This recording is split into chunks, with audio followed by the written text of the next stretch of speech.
Cody and JP have been doing these pretty often. And he asked me to come on here. Of course, I was able to deconflict the schedule and get on here. And then we're lucky enough to have Leif be able to join us too. And the immediate thing that I wanted to talk about, and I asked JP if this was an appropriate topic. I don't know how much time they had spent on it, but I wanted to talk about something that we at Echelon Front here call a superpower. And I know probably a lot of people are thinking of jiu-jitsu because I also call jiu-jitsu a superpower, which it is. But the superpower that I'm talking about is something that I learned in my very first SEAL platoon, and it ended up really having a significant impact on the rest of my SEAL career and on the rest of my life as a human being. And that is the ability to detach from chaos, and detach from mayhem, and detach from the front sight of my own weapon, and detach from the screams that are coming over the radio, and detach from my own emotions. And by detaching, not getting overwhelmed with what's happening, not getting overexcited, and being able to see the best course of action, being able to see the best move, being able to make the best decision. And that all came from learning how to detach. Now, I initially learned this. I initially noticed this. I would say I stumbled upon it more than I learned it, but I stumbled upon it in my first platoon. I wrote about this in the book, Leadership Strategy and Tactics, Field Manual. I was in my first platoon. When you're a new guy in a SEAL platoon, as you can imagine, what do you do? You keep your mouth shut, you keep your ears open. And as we were going through our workup to get ready to go on deployment, we did our land warfare, we did our CQC, we did our mount training, and then we started getting into some more advanced training. And some of the more advanced training that we did was something that we call GO plats, or gas oil platforms. And we go and use commercial oil rigs off the coast of, in this particular case, it was off the coast of California. And I wrote about it in the book. I'm not going to go into great detail, but what happened was we went to clear this big deck of this oil rig. And as we came onto this deck, my whole platoon is standing in a skirmish line, and we're all looking down our weapons, and we're all scanning this huge deck that's filled with equipment and pipes. And there's all these areas that you can't see, a bunch of dead space. And I'm staring down my weapon, and my whole platoon is online. We all are staring down our weapons, and I'm waiting for one of my leadership to make a call and tell me what to do, because I'm a new guy. When you're a new guy, you're not supposed to talk. So I'm sitting there looking down my weapon, and as you know, that means my vision of the world is about this big. And so I'm looking down my weapon, and I'm waiting for someone to make a call, and no one makes a call. And 5 seconds go by, no one makes a call. And 10 seconds go by, no one makes a call. 20 seconds go by, no one makes a call. Finally, 30 seconds go by, which seems like an eternity when you're trying to assault a target. And so what I did was I just kind of decided I better see what's going on. So I high ported my weapon. I took a step back about 8 inches, looked to my left, looked to my right. And what did I see? I saw that every other person in my platoon was also staring down their weapons, including my platoon commander, including my platoon chief, including my assistant platoon commander, including my leading petty officer. All my leadership was staring down their weapons, scanning for targets. And no one was making a call. So as I looked to my left and to my right, I realized what we should do. And so I made the call, which as a new guy was a bold move, because back in those days, if you open your mouth for any reason, you're probably going to get slapped around a little bit. If you open your mouth and actually made a call, you were almost guaranteed to get slapped around a little bit, but no one was doing anything. So I made the call. I said, hold left, clear right. And I kind of waited for somebody to smack me, but no one did. Instead, the guys in the platoon passed the word, hold left, clear right, hold left, clear right. And sure enough, we executed that. We got the rest of the clearance done. And when we got done, we, mustered up to debrief, and my platoon chief looked at me and said, hey, Jocko. And I was like, yeah, he's going to hit me. And he said, good job making that call on the cellar deck. And it made me wonder, how did I realize what call needed to be made when I was actually the youngest and most junior guy in this platoon? How did I realize it, what call needed to be made, and no one else did? Guys that have been in the SEAL teams for 8 years, 10 years, 15 years. How did they not know to make the call? And it dawned on me that it was because I had taken a step back. I had stopped staring down my weapon and I had looked around, and that allowed me to see I had detached. So I started doing this in land warfare, started doing this in urban warfare. I started doing it in conversations. And this was really the foundation of me learning to detach. But I was thinking about this last night. There's something that made it even more obvious to me, the power of detachment. And that was when I became a part of the instructor cadre at SEAL Team 1 in our training department. So back in the old days, every SEAL team, we didn't train together. Every SEAL team trained themselves. And so every SEAL team had their own training department. And after I did 3 platoons and 3 deployments overseas, I got put into the training department. When I got put in the training department, I was a young single guy. What trips did I go on? All of them. What teaching did I do? All of it. I went on the land warfare trips. I went on the CQC trips. I went on the mount trips. I went on the maritime trips. I went on every trip I could go on. And so I ended up teaching everything all the time. And I was still young. I mean, I was still a young guy. I was an E5.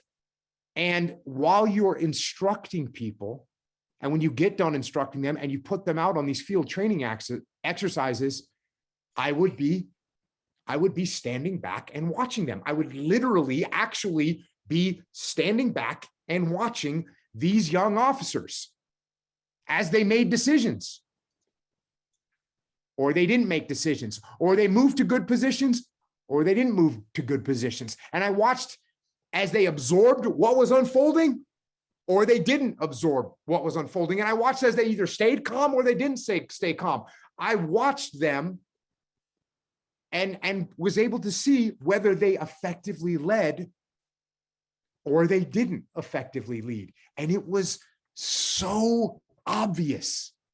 It was so obvious when you are standing back. When I was standing back as a young SEAL instructor, I could see everything. I was like the omnipotent God of war. I could see everything. I was a master. I was like George Patton. I was General Eisenhower. I was Chesty Puller. But was I actually all that good? No, I wasn't. I wasn't that good, but I felt like I was. And the reason I felt that way and the reason I could see so much wasn't because I was George Patton, wasn't because I was Chesty Puller. It was because I was detached. I literally was not participating in the training. I was just watching it. I was just watching it, just seeing it. But when I took that experience and I went back into a platoon, I realized that it was still possible to detach. It was still possible to step back 2 feet from a skirmish line. It was still possible to peek your head up over a berm and see where guys were positioned and observe and see infinitely more than I would if I got myself caught up in the mayhem of the gunfight, of firing my weapon, and in the minutia of what's going on right in front of me. So this tool of detachment, you hear a lot about, what is it? It's like live in the moment, right? Once you live in the moment, that's sort of this weird, what is it? New age thing, right? Live in the moment, be in the moment.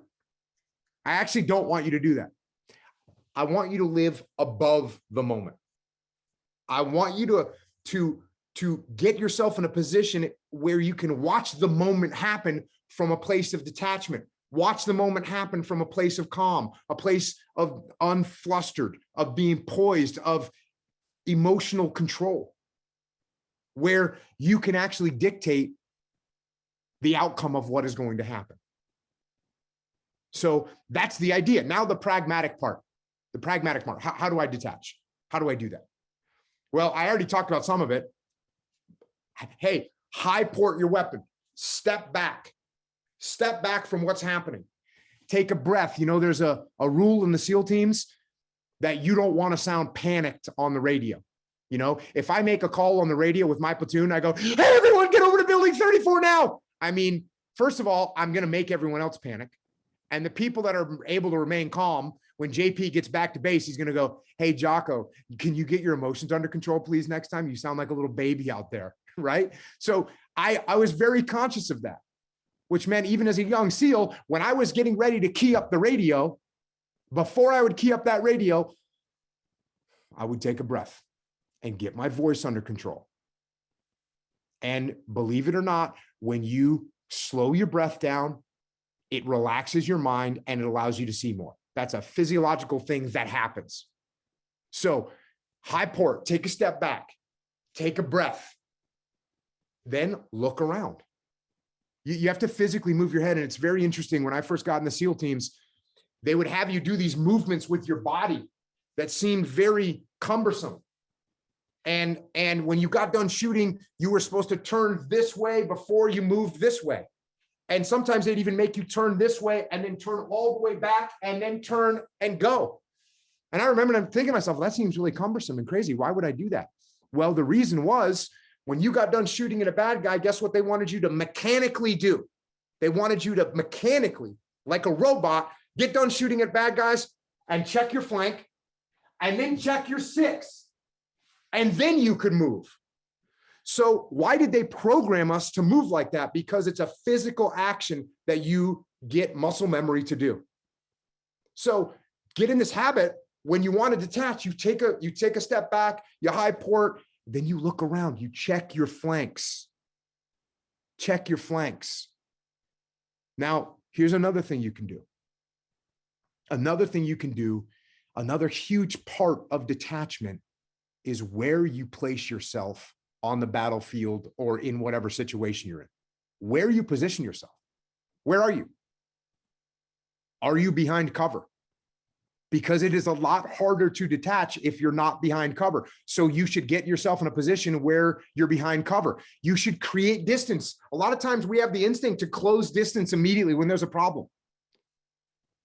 And what that does, it's upping our focus. It's narrowing our focus. I would rather step back and create some distance so I can see more. Not only does it allow me to see more, it gives me more time to react. So put yourself in the right position. In the SEAL teams, we had a saying, it was run toward the sound of the guns. Run to the sound of the guns, right? Oh, you hear a gunfight? Run there. We want to get in the fight. We want to get to the situation. You can see JP smiling. I had to put a freaking ball and chain on his leg to keep him from running into gunfights. But that's what they train us to do. And there is a positive aspect of that, right? You want to go and solve that problem. But as you approach that problem, you don't want to do the extreme, which is run to your death. So you run towards where there's a problem, but as you approach, you don't close the distance so much that you put yourself in danger. And more importantly, you narrow your scope of vision. Don't do that. Position yourself in a position of detachment. Can you get high ground? Right? If there's a gunfight, probably 3 weeks into Ramadi, JP's reaction went from run to the sound of the guns, oh, there's a gunfight, to go to the high ground. I'm going to get on a rooftop. Because all of a sudden, instead of running to the sound of the guns where we're an equal playing field and we can only see what they see, we immediately run to a rooftop. And now we can see everything. So get yourself in a position to high ground. If there's no high ground around, how can you move to a covered position? Where can you get where you don't have to worry about your safety so much, because that becomes a priority. And obviously it's a good priority. But can you find some good cover? Can you find some good concealment if there's no cover available? Can you find some good visibility? Can you get yourself in a position where you can think? And here's another thing. If JP and I are together, we work together to allow one of us to become detached. So if I turn a corner and I start shooting, what does JP do? Does he immediately get his weapon online too and start shooting as well? No, the first thing he's going to do is, if I'm around a corner, he's going to get in a position where he can look around. It's in the SEAL teams, it's called a number 2 guy. He's going to put his hand on my shoulder so I know he's with me, and he's going to give me a squeeze, and he's going to start looking around, seeing who else is with us, seeing where the bad guys are, seeing what I'm shooting at. That's exactly what I need him to do. So if you're with a partner and one of you has to take the threat, the other person needs to detach. That's what we need to do. That's how we support each other. So maybe you can't get to the high ground, but if JP and I are on patrol and all of a sudden something happens, one of us is going to be looking to cover that problem. The other one is going to be looking to detach, to figure out and look around and become aware of the situation that we're in. To get ourselves, JP is going to move himself into a position where he can think, where he can react, where he can make decisions. For me, because guess what I'm thinking about? I'm thinking about the bad guy that I'm shooting at. That's where my focus is. So if you do this, if you train for this, you'll be able to see more, you'll be able to absorb more, you'll be able to control your emotions more, you'll be able to make better decisions, and you'll be able to do a better job in everything that you do. And with that, I'll open it up. I don't know if Leif, JP, if you guys got any comments on that. Cody, what do you got? One thing I'll just add to that, Jocko, is that I think it's against our nature. So often you talked about how, the nature to actually close the distance. It's certainly against my nature to not get spun up on things. And it really wasn't until I was working with you that I kind of looked at this to realize, hey, I'm actually showing weakness. If I let this situation overwhelm me, I need to be able to detach. I need to actually be able to remain calm. And that's obviously something that we trained on. And I think, for a lot of people, it's almost like a source of pride that, like, I get spun up or I get angry and I make things happen. And yet you're not making good decisions when you get spun up, when you get emotional about stuff. So definitely a huge thing that I learned from you as we started to work together in Task Unit Bruiser, because I wasn't even conscious of, hey, I'm raising my voice right now. I'm getting spun up on things, and that actually is affecting everybody else around me. And so that detachment was something that became super valuable to be aware of. And I think just knowing that you've got to be aware of it is a great tool, as we talk about with dichotomy of leadership. Just recognizing that you got to find balance between opposing forces is one of the most powerful tools you have as a leader. JP, what do you got? Yeah, I'm just, correlating it to, obviously, you hit the leadership aspect, but that same principle I was able to use as a skill set when I was a sniper, and also on my rifle and pistol and machine gun. It's the ability to focus in, engage, and then back off. And as a sniper, and when I occasionally will teach long range shooting once in a while to help out, or just, get on the gun for fun. I teach, we actually do drills where I'm like, okay, hey, you're looking through your optics, both eyes open. And it's kind of hard to get used to because you got the magnification and whatnot. It allows you to kind of track where you should go. And then you zoom in on that target, you engage, and then I create it towards a muscle memory for these guys where if they know they're taking a different shot at a different location, they're going to rack that bolt back as they, zoom back out so that they can find that next target, zoom in as they're chambering that next round. And that's hard to do all those things at once.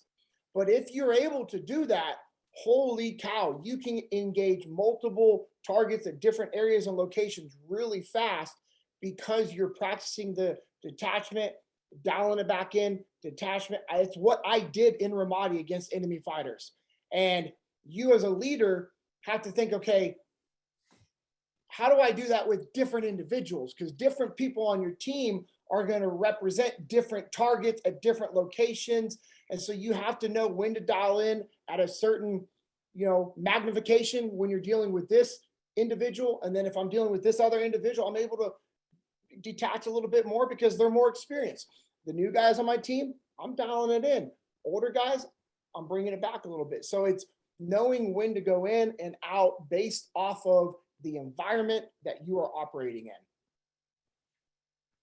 That's it. Yeah, that's great. It's these principles apply whether it's you as an individual or whether you're leading a team of 100 people. And again, just to reiterate this, if you haven't experienced this before, next time you're doing something with your team, take a step back and just watch them, and everything becomes so much more clear if you can take a step back, detach, and look around.